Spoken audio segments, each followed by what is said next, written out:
ರಾಜ್ಯದಲ್ಲಿ ರಸಗೊಬ್ಬರಕ್ಕಾಗಿ ರಂಪಾಟ ಶುರುವಾಗಿದೆ. ಉತ್ತಮವಾಗಿ ಮುಂಗಾರು ಮಳೆಯಾಗುತ್ತಿದ್ದು ರೈತರು ಬಿತ್ತನೆ ಕಾರ್ಯದಲ್ಲಿ ತೊಡಗಿದ್ದಾರೆ. ಆದ್ರೀಗ ಅನ್ನದಾತರಿಗೆ ಬಿತ್ತನೆಗೆ ರಸಗೊಬ್ಬರದ ಸಮಸ್ಯೆ ಎದುರಾಗಿದ್ದು ಕೆಲಸ ಕಾರ್ಯ ಬಿಟ್ಟು ಗೊಬ್ಬರಕ್ಕಾಗಿ ಪರದಾಡುತ್ತಿದ್ದಾರೆ. ರಾಜ್ಯದಲ್ಲಿ ರಸಗೊಬ್ಬರ ಸಮಸ್ಯೆ ಸೃಷ್ಟಿಯಾದ ಬೆನ್ನಲ್ಲೇ ವಿಪಕ್ಷಗಳು ಸರ್ಕಾರದ ವಿರುದ್ಧ ಚಾಟಿ ಬೀಸುತ್ತಿದ್ದರೆ ಸರ್ಕಾರ ಮಾತ್ರ ರಸಗೊಬ್ಬರ ಅಭಾವವಿಲ್ಲ ಎನ್ನುತ್ತಿದೆ ನೋಡಿ.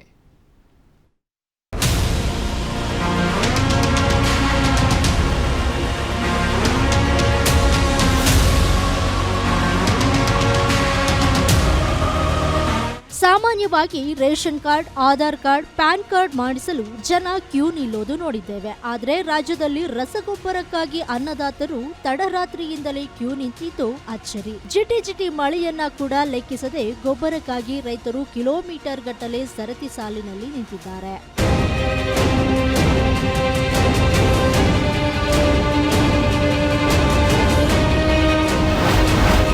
ರಾಜ್ಯದಲ್ಲಿ ಗೊಬ್ಬರ ಗದ್ದಲ, ಅನ್ನದಾತರು ಕಂಗಾಲು. ಕಳ್ಳ ಸಂತೆಯಲ್ಲಿ ಮಾರಾಟ ಆಗ್ತಿದ್ಯಾ ರಸಗೊಬ್ಬರ? ಮುಂಗಾರು ಬಿತ್ತನೆ ಚುರುಕುಗೊಂಡ ಬೆನ್ನಲ್ಲೇ ರಾಜ್ಯದಲ್ಲಿ ರಸಗೊಬ್ಬರಕ್ಕೆ ರಂಪಾಟ ಶುರುವಾಗಿದೆ. ಬಿತ್ತನೆ ಕಾರ್ಯ ಮಾಡಲು ರೈತರು ರಸಗೊಬ್ಬರಕ್ಕಾಗಿ ಎನ್ನಿಲ್ಲದ ಪರದಾಟ ನಡೆಸ್ತಾ ಇದ್ದಾರೆ. ಬೀದರ್, ಕಲಬುರಗಿ, ವಿಜಯನಗರ, ಯಾದಗಿರಿ, ದಾವಣಗೆರೆ, ಚಿತ್ರದುರ್ಗ, ಹಾವೇರಿ ಸೇರಿದಂತೆ ಹಲವು ಜಿಲ್ಲೆಗಳಲ್ಲಿ ರೈತರು ರಸಗೊಬ್ಬರಕ್ಕಾಗಿ ಕ್ಯೂ ನಿಂತು ಪರದಾಡ್ತಾ ಇದ್ದಾರೆ. ಕಾಳಸಂತೆಯಲ್ಲಿ ಎಗ್ಗಿಲ್ಲದೆ ರಸಗೊಬ್ಬರ ವ್ಯಾಪಾರ ನಡೆದಿದೆ ಅಂತ ಆಕ್ರೋಶವನ್ನ ವ್ಯಕ್ತಪಡಿಸಿದ್ದಾರೆ. ಮೂರು ತಾಲೂಕು ಮಾತ್ರ ಇವತ್ತು ಮಳೆ ಬಂದೈತೆ. ಚಳಿಕೆರೆ ಇಲ್ಲ, ಹಿರಿಯೂರು ಇಲ್ಲ, ಮೊಳಕಾಲ್ಮೂರು ಇಲ್ಲ. ಇಡೀ ಜಿಲ್ಲೆ ಬರೋಂಥ ಗೊಬ್ಬರ 2 ತಾಲೂಕು 3 ತಾಲೂಕು ಹಂಚಕ್ಕೆ ಏನು ಬೇನೆ ಐತಿ ಇವ್ರಿಗೆ. ಇವ್ರು ಏನು ಮಾಡ್ತಿದಾರೆ ಅಂದ್ರೆ ಒಳಗಿಂದೊಳಗೆ ಎಲ್ಲ 500 ರೂಪಾಯಿ ಪ್ಯಾಕೆಟ್ ಮಾರ್ತಿದಾರೆ ಗೊಬ್ಬರನ. ಇವತ್ತು ರೈತರು ಏನು 600 ಅಂದ್ರೆ ಬಿಡಲ್ಲ. ರೈತರಿಗೆ ಅಷ್ಟು ಅಭಾವ ಐತೆ. ಗೊಬ್ಬರ ಹಾಕಿದ್ರೆ ಬೆಳೆಯಲ್ಲ. ಅದು ಎಷ್ಟಾರಾಗಲಿ ಅಂತ ನಮ್ಮ ರೈತರು ಅಷ್ಟೊಂದು ಅಪೇಕ್ಷಿತ ಅಂತಾರೆ. ರೈತರು ತಪ್ಪಲ್ಲ. ಯಾಕೆಂದ್ರೆ ಬ್ಲಾಕ್ ಮಾರ ಅಂತಾರೆ ಯಾರು, ಅದನ್ನು ಕಂಡುಹಿಡಿಬೇಕು. ಕೇಂದ್ರ ಕಳಿಸಿದ ಗೊಬ್ಬರವೆಷ್ಟು, ರಾಜ್ಯದಲ್ಲಿ ಸ್ಟಾಕ್ ಇರೋದೆಷ್ಟು? ರಸಗೊಬ್ಬರ ಅಭಾವ, ಕಾಂಗ್ರೆಸ್ ಬಿಜೆಪಿ ಮಧ್ಯೆ ವಾಗ್ಯುದ್ಧ. ರಾಜ್ಯದಲ್ಲಿ ಯೂರಿಯಾದ ಅಭಾವವಿದೆ ಅಂತ ಸಿಎಂ ಸಿದ್ದರಾಮಯ್ಯ ಕೇಂದ್ರ ಸಚಿವ ಜೆಪಿ ನಡ್ಡಾಗೆ ಪತ್ರ ಬರೆದಿದ್ದಾರೆ. ಕೇಂದ್ರ ಕೇವಲ 5,16,959 ಮೆಟ್ರಿಕ್ ಟನ್ ರಸಗೊಬ್ಬರ ಸರಬರಾಜು ಮಾಡಲಾಗಿದೆ. ಆದರೆ ಏಪ್ರಿಲ್ನಿಂದ ಜುಲೈವರೆಗೆ ರಾಜ್ಯಕ್ಕೆ 6,80,655 ಮೆಟ್ರಿಕ್ ಟನ್ ಯೂರಿಯಾದ ಅವಶ್ಯಕತೆ ಇದೆ.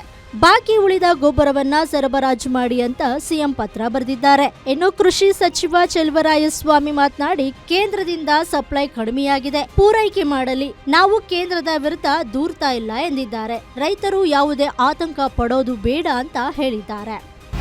ಟೈಮ್ ಟು ಟೈಮ್ ಏನು ಅವಶ್ಯಕತೆ ಇದೆ ಅದನ್ನ ನಾವು ಕೇಂದ್ರ ಸರ್ಕಾರದಿಂದ ತರಿಸೋ ಪ್ರಯತ್ನದಲ್ಲಿ ಇಲ್ಲಿರ್ತಕ್ಕಂಥ ನಮ್ಮ ದಾಸ್ತಾನು ಏನಿದೆ ಅದನ್ನು ನಿಮಗೆ ಎಲ್ಲಿ ಅತ್ಯಂತ ಹೆಚ್ಚು ಅವಶ್ಯಕತೆ ಇದೆ ಅಲ್ಲಿಗೆ ಶಿಫ್ಟ್ ಮಾಡಿ ಮಾಡಿಸ್ಕೊಡ್ತೀವಿ. ಯಾವುದೇ ಥರದ ಸಮಸ್ಯೆಯನ್ನು ನಾವು ನಿಮಗೆ ಕೊಡಲ್ಲ. ದಯಮಾಡಿ ಎಲ್ಲ ರೈತರು ಅಂಗಡಿ ಹತ್ರ ಕ್ಯೂ ನಿಲ್ಲೋದಾಗಲಿ ಅಥವಾ ಪ್ರತಿಭಟನೆ ಮಾಡ್ತಕ್ಕಂಥದ್ದಾಗಲಿ ಬೇಡ. ರಾಜ್ಯ ಸರ್ಕಾರದ ಆರೋಪಕ್ಕೆ ಬಿಜೆಪಿ ನಾಯಕರು ತಿರುಗೇಟು ಕೊಟ್ಟಿದ್ದಾರೆ. ಸರ್ಕಾರ ರೈತರಿಗೆ ರಸಗೊಬ್ಬರದ ವಿತರಣೆ ಮಾಡುವಲ್ಲಿಯೂ ವಿಫಲವಾಗಿದೆ. ಸರ್ಕಾರ ತನ್ನ ವೈಫಲ್ಯ ಮುಚ್ಚಿಕೊಳ್ಳಲು ಕೇಂದ್ರ ಸರ್ಕಾರ ಸಹಕಾರ ನೀಡುತ್ತಿಲ್ಲ ಅಂತ ಗುಡುಗಿದ್ದಾರೆ. ಬಿಜೆಪಿಗರ ಆರೋಪಕ್ಕೆ ಚೆಲುವರಾಯಸ್ವಾಮಿ ಕಿಡಿಕಾರಿದ್ದಾರೆ. ಇವತ್ತು ರೈತರಿಗೆ ಇವತ್ತು ಆತಂಕದ ಸ್ಥಿತಿಯನ್ನ ಇವತ್ತು ನಿರ್ಮಾಣ ಆಗಿದೆ ಅಂತ ಹೇಳಿದ್ರೆ ಅದು ರಾಜ್ಯ ಸರ್ಕಾರದ ಹೊಣೆನೆ.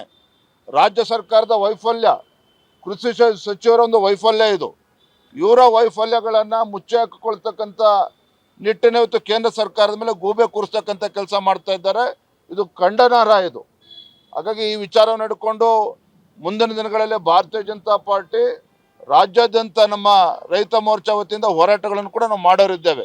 ಈ ಅಪೋಸಿಷನರ್ ಏನಿದ್ದಾರೆ, ಈ ಪಾಪ ಜೋಶಿ ಅಂತರು ಮುಖ್ಯಮಂತ್ರಿಯವರು ಲೆಟ್ರ್ ಬರೆದಿದ್ದಾರೆ, ನಾನು ಮಾತಾಡ್ತೀನಿ ನಡ್ಡಾ ಹತ್ರ ಅಂದ್ಬಿಟ್ಟು ಮುಗಿದೋಗಿರೋದು.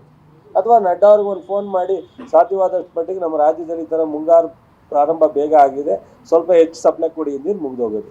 ಅಥವಾ ನನಗೆ ಫೋನ್ ಮಾಡಿ ಕೇಳಿದ್ರು ಮುಗಿದೋಗಿರೋದು. ಅವರು ಅದೆಲ್ಲಕ್ಕಿಂತ ಹೆಚ್ಚಾಗಿ ಟೀಕೆನೇ ಮುಖ್ಯ ಅಂದರೆ ಏನು ಮಾಡೋದು? ರಾಜ್ಯದಲ್ಲಿ ರಸಗೊಬ್ಬರ ಸಮಸ್ಯೆ ಹೆಚ್ಚಾಗ್ತಾ ಇರೋದ್ರಿಂದ ರೈತರು ಪರದಾಡುವಂತಾಗಿದ್ರೆ ವಿಪಕ್ಷಗಳು ಮಾತ್ರ ಸರ್ಕಾರದ ವೈಫಲ್ಯದ ವಿರುದ್ಧ ಹೋರಾಟಕ್ಕೆ ಮುಂದಾಗಿವೆ. ಆದರೆ ಕೃಷಿ ಸಚಿವರು ಹಾಗೂ ಸರ್ಕಾರ ಮಾತ್ರ ಕೇಂದ್ರ ಸರ್ಕಾರದ ವಿರುದ್ಧ ಆರೋಪ ಮಾಡುವ ಮೂಲಕ ರಸಗೊಬ್ಬರದ ವಿಚಾರದಲ್ಲೂ ರಾಜಕೀಯಕ್ಕೆ ಮುಂದಾಗಿದ್ದಾರೆ. ವೀರೇಶ ದಾನಿ, political bureau, guarantee news, Bengaluru.